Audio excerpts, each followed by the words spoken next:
తనపై అక్రమ కేసు పెట్టారని బీఆర్ఎస్ వర్కింగ్ ప్రెసిడెంట్ కేటీఆర్ విమర్శించారు. ఇది లొట్టపీసు కేసని మండిపడ్డారు. న్యాయ పోరాటం చేస్తాన్నారు. ఫార్ములా ఈ కార్ రేసులో ఎలాంటి అవినీతి జరగలేదని స్పష్టం చేశారు. తాను ఎలాంటి విచారణకైనా సిద్ధమే అని చెప్పారు. 6 గ్యారెంటీలు అమలు చేయకుండా రేవంత్ రెడ్డి డైవర్షన్ పాలిటిక్స్ చేస్తారని విమర్శించారు. ఒక పాత సామెత నేను చిన్నప్పటి నుంచి వింటా ఉన్నా.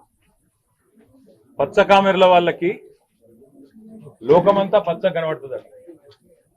అట్లాగే అవినీతి పరులకి, అడ్డమైన పనులు చేసే అలవాటు ఉన్న వాళ్ళకి, 50 లక్షల రూపాయలతో దొరికిన దొంగలకి, పొలిటికల్ బ్రోకర్లకి ప్రతి పనిలోనూ అవినీతి, ప్రతి కార్యక్రమంలో కూడా ఎంతో కొంత చేతులు మారింటదనే ఒక మూర్ఖపు, తెలివి తక్కువ ఆలోచన వాళ్ళకు ఉంటది.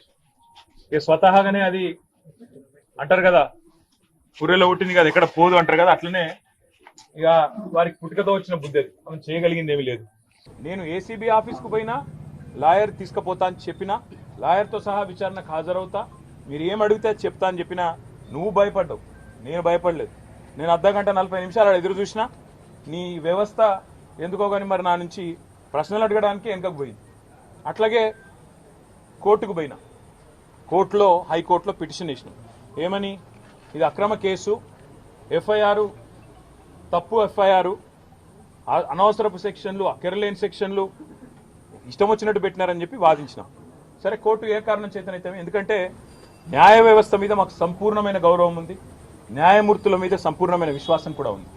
ఇవాళ హైకోర్టులో మాకు తీర్పు కేవలం క్వాష్ పిటిషన్ కొట్టేసినారు. దానికే కొంతమంది ఎంత సంతోషపడిపోతున్నారంటే, కాంగ్రెస్ వాళ్ళు ఏదో నాకు ఉరిశిక్ష చేసిండ్రు, లేదా నేరారోపణ అయిపోయింది, రుజువు అయిపోయింది, మొత్తం కేసే అయిపోయింది అని చెప్పి సంకలు గుద్దుకుంటా ఉన్నారు. ఆ సన్నాసులకు నేను చెప్పేది ఏంటంటే, ఇది స్టార్టింగే, ఇప్పుడే ఇంత ఆగమైతే ఎట్లా? మేము ఆల్రెడీ హైకోర్టులో ఏదైతే క్వాష్ పిటిషన్ కొట్టేసిండ్రో దాని మీద సుప్రీంకోర్టుకు పోయినాం. సుప్రీంకోర్టులో మ్యాటర్ ఉన్నది. ఇప్పుడు నేను విచారణకు చట్టాన్ని గౌరవించే పౌరుడిగా హాజరై అక్కడ ఏ సమాధానం అడిగినా చెప్తానని పోయినప్పుడు లాయర్లతో రావద్దంటారు. నేను చెప్పిన మీరు దొంగలు, ఎందుకంటే మీరు గిట్లనే చేసింది ఇదివరకు కూడా. పాపం మా పట్నం నరేందర్ రెడ్డి ఆయన ఇయని స్టేట్మెంట్ ఇచ్చినట్టు బుకాయించి వెంటనే మీడియాలో లీకులు ఇచ్చే దౌర్భాగ్యులు మీరు. నేను నమ్మను మిమ్మల్ని, మా లాయర్ బరాబర్ ఉండాలని అడిగిన. రేపు అందుకే కోర్టుకు కూడా పోతున్నా, హైకోర్టుకు కూడా.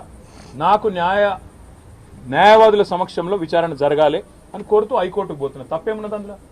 న్యాయ వ్యవస్థను తప్పకుండా నాకు ఇవాళ ప్రాధేయపడి వారిని అడిగి నాకు ఈ దుర్మార్గుల నుంచి చట్టపరమైన రక్షణ కల్పించండి అని అడుగుతున్నాను. నేనేం వేరే అడుగుతలేను కదా, ఆ పని చేస్తున్నాను. దానికి కూడా కాంగ్రెస్ వాళ్ళకు ఏమేమో ఆగమాగం అయిపోతున్నారు.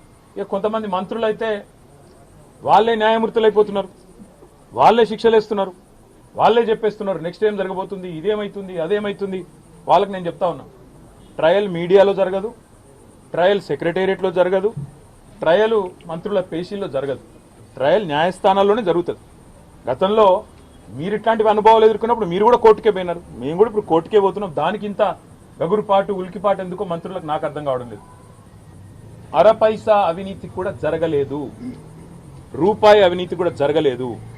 మళ్ళీ చెప్తా ఉన్నా, తెలంగాణ కోసం, తెలంగాణ ఇమేజ్ను ఆకాశం అంత ఎత్తుకు తీసుకుపోవడం కోసం, భారతదేశంలో మాత్రమే కాదు ప్రపంచ పటంలో హైదరాబాద్ని ఒక విశ్వనగరంగా ప్రతిష్ఠించడం కోసం తీసుకునే నిర్ణయం తప్ప ఏమీ ఆశించి కానీ మీలాగా ఏదో వెనకాల గుడుపుటాన్ని చేసుకొని చేసిన పని కానే కాదు.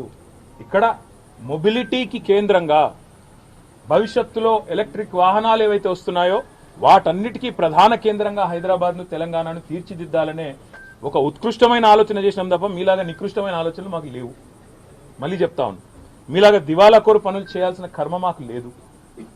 110% మళ్ళీ చెప్తున్నా, మీరు ఏ రకంగా వచ్చినా, ఏ విచారణకు రమ్మన్నా నేను వస్తాను. ఎల్లుండి 9వ తారీఖు నాడు కూడా లాయర్లతో, మరి రేపు హైకోర్టు రిలీఫ్ ఇస్తే, నాకు అవకాశం ఇస్తే, హైకోర్టు మా వాదనను మన్నిస్తే, లాయర్లను అనుమతిస్తే లాయర్లతో పోతా, అటెండ్ అవుతాను. ఈడీ కూడా పిలిచింది 16వ తారీఖు నాడు, తప్పకుండా వారి దగ్గర కూడా పోతాను. వారు కూడా ఏమడిగినా సమాధానం చెప్పడానికి నేను రెడీగా ఉన్నాను. మాకు ప్రత్యామ్నాయం ఏముందండి? అసెంబ్లీ సమావేశాలు జరుగుతున్నాయి, మేము అడిగినాం చర్చ పెట్టు అసెంబ్లీలో అని, నువ్వు పారిపోయినావు, నీకు నన్ను ఎదుర్కొనే ధైర్యం లేదు. ఈ కేసు విషయం 4 కోట్ల ప్రజల ముందు చర్చ పెడదాం రాయనాయన అంటే రాలేదు. ఇప్పుడు కూడా అడుగుతున్నారు రేవంత్ రెడ్డి, మగాడివైతే నువ్వు మగాడివైతే నీ జూబ్లీ హిల్స్ ప్యాలెస్లో చర్చ పెట్టు, లైవ్ టీవీలు ఇట్లనే పెట్టు, నేను వస్తా. ఎవరైందో ప్రజలు చూడండి, నో ప్రాబ్లం. తర్వాత నువ్వు ఏసీబీ పంపుతావా, ఈడీ పంపుతావా, ఇంకోటి పంపుతావా, దానికి కూడా హాజరవుతా, నాకేం అభ్యంతరం లేదు. కానీ నేను తప్పు చేయలేదు, అనాపైస అవినీతి చేయలేదు. కాబట్టి ఆ ధైర్యంతోనే చెప్తున్నా, న్యాయస్థానాల్లో న్యాయ పోరాటం చేస్తా. ఒకవైపు న్యాయ పోరాటం చేస్తూనే ఈరోజు ఉదయం నుంచి మా నాయకులు పాపం చాలా మంది, వందలాది మంది వివిధ నియోజకవర్గాల నుంచి ఇక్కడికి వచ్చినారు. వారందరికీ ముందుగా నా ధన్యవాదాలు. వారందరికీ నేను ఒకటే చెప్పాను. నేనేం చెప్పినా అంటే, వాళ్ళు ఏం చేసినా మీరు పట్టించుకోకండి. ఈ కేసు విషయంలో వాళ్ళ ఇంట్రెస్ట్ ఫార్ములా ఈ, మా ఇంట్రెస్ట్ ఫార్మర్. ఆయన ఇంట్రెస్ట్ ఫార్ములా, మా ఇంట్రెస్ట్ ఫార్మర్. మేము రైతు భరోసా గురించే మాట్లాడతాం. నువ్వు డైవర్షన్ కోసం ఏం చేస్తున్నావు మాకు తెలుసు.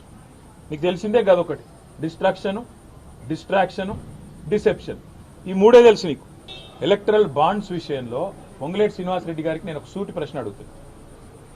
మొన్న మీరు మెగా కృష్ణారెడ్డి ఇద్దరు కలిసి కొడంగల్ లిఫ్ట్ ఇరిగేషన్ ప్రాజెక్టు 4600 కోట్ల ప్రాజెక్టు కేకు కోసుకున్నట్టు ఇద్దరు చెరువు ప్యాకేజ్ పంచుకున్నారు. మరి మెగా ఇంజనీరింగ్ అనే సంస్థ కాంగ్రెస్ పార్టీకి 22లో 23లో 100 కోట్ల రూపాయలు ఇచ్చింది ఎలక్టరల్ బాండ్స్ రూపంలో. మరి వాళ్ళ నేనంటే ఇది క్విడ్ ప్రో కో. మెగా డబ్బులు ఇచ్చింది, అందుకే రేవంత్ రెడ్డి కొడంగల్ లిఫ్ట్ ఇరిగేషన్ ఇచ్చిండు, మీరు కూడా డబ్బులు ఇచ్చిండు. కాబట్టి రాఘవ ఇంజనీరింగ్ కూడా ఆయన పని ఇచ్చిండు అంటే మీకు సమ్మతమేనా? నంబర్ 1. నంబర్ 2, గ్రీన్ కో అనే సంస్థ ద్వారా ఎలక్టరల్ బాండ్స్ అందుకోని పార్టీ, రాజకీయ పార్టీ తెలంగాణలో ఏదైనా ఉందా? ఒక బీఆర్ఎస్కే ఇచ్చిండ్రా, కాంగ్రెస్కి ఇయ్యలే, బీజేపీకి ఇయ్యలే, టీడీపీకి ఇయ్యలే, వైసీపీకి ఇయ్యలే, మరి అందరికి ఇచ్చిండ్రు కదా. మరి మెగా ఇంజనీరింగ్ ఆ రోజు పైసలు ఇచ్చింది కాంగ్రెస్కు, తర్వాత రేవంత్ రెడ్డి కొడంగల్ లిఫ్ట్ ఇరిగేషన్ ఇచ్చిండు. మరి అది క్విడ్ ప్రో కోనా? రేపు నాకున్న సమాచారం మేరకు మల్లన్న సాగర్ నుంచి 4000 కోట్ల ప్రాజెక్టు మెగా ఇంజనీరింగ్కే రాబోతుందని నాకున్న సమాచారం హెచ్ఎండబ్ల్యూఎస్లో. అది కూడా క్విడ్ ప్రో కోనా? హైదరాబాద్కు తాగునీటి చెప్తున్నారు కదా, మూసీ అని ఉన్నది, మూసీ ప్రాజెక్ట్ అని మాట్లాడుతున్నారు, అది కూడా ఆల్రెడీ మెగాకు మాట్లాడినట్టు. ఇదంతా కూడా క్విడ్ ప్రో కోనా? నేను ఇంకొక మాట అడుగుతున్నా. మెగా ఇంజనీరింగ్ బ్యాన్ చేయాలని చెప్పి సుంకిశాలలో కూలిపోయిన తర్వాత, రిటైనింగ్ వాల్ కూలిపోయిన తర్వాత హెచ్ఎండబ్ల్యూఎస్ రిపోర్ట్ ఇచ్చింది బ్లాక్ లిస్ట్ చేయమని. మరి ఎందుకు చేస్తలేవు? Quid pro Kona? ఆయన ఇచ్చిన ఎలక్ట్రల్ బాండ్స్కు ప్రతిఫలం నిలుచుకుంటున్నావా? చెప్తావా సమాధానం దీనికి? అందుకే నేను అంటున్నా, మాట్లాడేటప్పుడు ఒళ్ళు దగ్గర పెట్టుకొని మాట్లాడాలి. ఒక కాంట్రాక్టర్ మంత్రి, ఒక బ్రోకర్ ముఖ్యమంత్రి, ఇట్లే వస్తాయి మాటలు. ఏం చేయాలి మరి? వాళ్ళకి తెలిసిన రాజకీయం గిది. బ్రదర్, 1 year నుంచి ఈ టైం పాసే నడుస్తుంది. మళ్ళీ చెప్తున్నాను, 1 year నుంచి ఇదే టైం పాస్ మీకు మంచిగా నడుస్తుంది కాలక్షేపం ఈ సన్నాసులతో. ఎందుకంటే కొద్దిసేపు ట్యాపింగు, కొద్దిసేపు కాళేశ్వరము, కొద్దిసేపు జన్వాడ, అదేందో వాడేదో బ్రహ్మ పదార్థం ఉంది, ఇంకొన్ని రోజులు డ్రగ్స్, ఇంకొన్ని రోజులు ఇంకోటి హైడ్రా.